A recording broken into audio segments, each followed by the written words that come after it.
Let's compare the fractions 1/3 and 4/9 to determine which one is greater. One way to compare fractions is to convert them to fractions with the same denominator.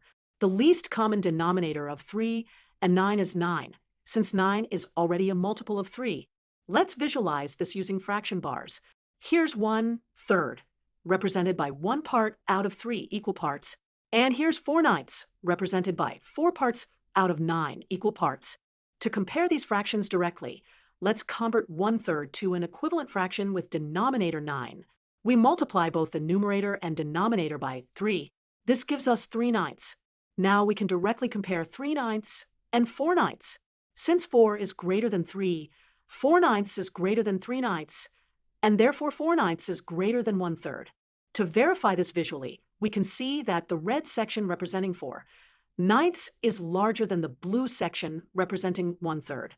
This confirms our algebraic solution.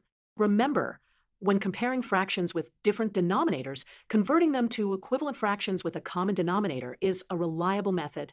The least common denominator is often the most efficient choice.